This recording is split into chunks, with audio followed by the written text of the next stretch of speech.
Опа! Кош! Бомба! Вече фърляш ли я, бе? Абе ти кога е за дъвка, кога я фърляш? Моля? Кога е за дъвка, кога я фърляш? Дъвката се дъвче до откат, до последно, докато се изцеди всичко от нея и не остане. Ето тук си мирише още на мента. Въобще не ви разбирам какво говорите. Мирише дъвката, а вече си е фърлил. Ма какъв е проблема? Една дъвка се дъвче 14 дена, докато ти паднат пломбите, бе. Балона се прави някъде на четвъртия-петия ден. Голем балон, хубав балон, внимаваш го обаче като спихва да не падне нещо от дъвката, да не изпуснеш малко от сладостта й. Значи, Лъчо, трябва да се спестява, да не се прахосва. Като дъвчеш, взимаш таньолчето, слагаш дъвката вътре, завиваш го, хапваш, след което обратно вадиш дъвката от станьолчето и си я слагаш в устата. Къде ти е станьолчето на теб, моето момче? Той е свалил и станьолчето. Моля ви се, не започнете с вашите лекции и поучения. До тук ми стигна, не мога просто да ви слушам вече. Не. Щеро Щерев не е прахосник. Не съм казал такова нещо. Че Щеро Щерев прахосник, така ли? Какво? Кой бе? Аз не съм прахосник, бе. Моля ви се, не започвайте и вие сега. Не доиздъвкал дъвката, хвърля сега току-що. Още мирише на мен тук. Ма знам го аз, бе, виждам го, нали го гледам всяка сутрин как закусва. Какво гледате? Какво гледам? Фърляш половин консерва пастет в кошчето. Какво? Ми да. Но това е защото на дъното остава само това мазното. Абе, Лъчка! Това мазното на времето, знаеш какво щастие беше това за нас, а? Знаеш какво щастие? Ти знаеш ли, знам. ти знаеш ли на село, като докарваха пастет, какво правихме ние? Отваряхме консервата и изяждахме цялата чака и улизвахме така, че на дъното може да се огледаш на консервата. Сестра ми Марийка, Бог да я прости, така хубаво излизаше капачетата, че направо джам. А пък аз си бях срязал езика на една консерва, да ходиха да ме кърпят, да ми викаха в училище Щерев, фъфли. А при нас едно яйце го разбивахме, 12 деца идваха да ядат. Цялата тумба от улицата. И Николчо, и Ангелчо, и Драгомирчо, всичките идваха. 12 деца сядаха около масата на едно пържено яйце. Яйце сте имали, нали? А ние яйце нямахме. Нямахме яйце. Ние знаеш ли, че яйце виждахме веднъж на рожден ден, като имаш. Или на новобранска вечер.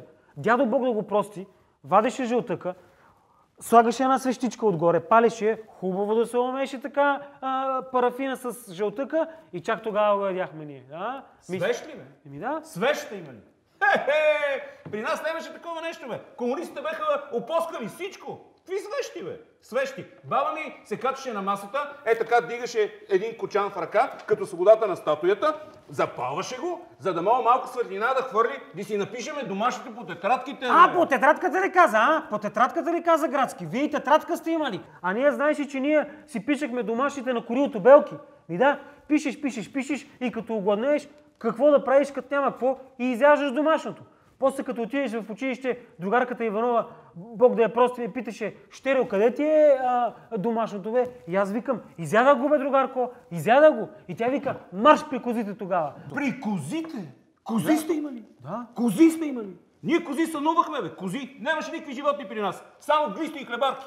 Дядо вика, за имения ден на Борилчо, вика едно време, сядам, за да колим един глист, една хлебарка, да хапна децата. И като дойдат, кой иска? Малко бутче, горно бутче, хлебарца от глик. Хлебарки сте имали, Хлебарки и глисти сте имали. Еми да. А ти...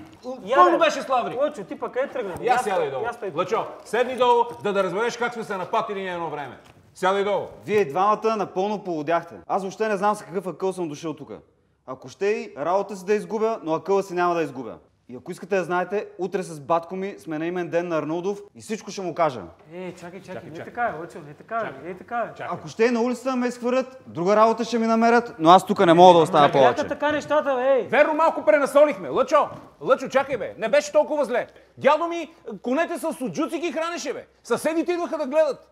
Как с суджук, бе? Ти знаеш ли, че ние сме имали 700 овци сме имали, Знаеш ли тази работа? И Вучо ми, като се върна от Австралия след кризата, Бог да го прости, от цялата тази вълна направихме на нашия футболен отбор едни страхотни вълнени летни екипчета. С дълъг ръкав, с такива седевени копчета. От тук става вълна, бе. Вълна. Ние знаеш колко кони имахме? 400 коня. 400. Баба ми яздеше като последния мухикан. И само с едната ръка пази равновесие, а наляво, а надясно. А ние имахме едни кокошки, де снесаха толкова големи щраусови яйца. С 3 жълтъка и с 2 белтъка. човек. Е така дебел чуруп. 100 000 хектара гора имахме ние. Такива дъбове, с такива клони. От клон на клон съм ходил до станкето и обратно като маймунка съм се ходих, бе. Ние знаеш кой имахме? Какво имах? Знаеш кой имахме? Какво имах? Африкански охлюви имахме. Албиноси. С един такъв ходих в училището ми на Богров и аз да го отгоре. Викахме му Вихър, защото беше най-бързия. С климатик. Оставяше така хлъзгава дири отзад. Сноубордисти, скиори, малки деца с майките си с шейните отзад по върха. Знаеш какво беше? Магистрала, която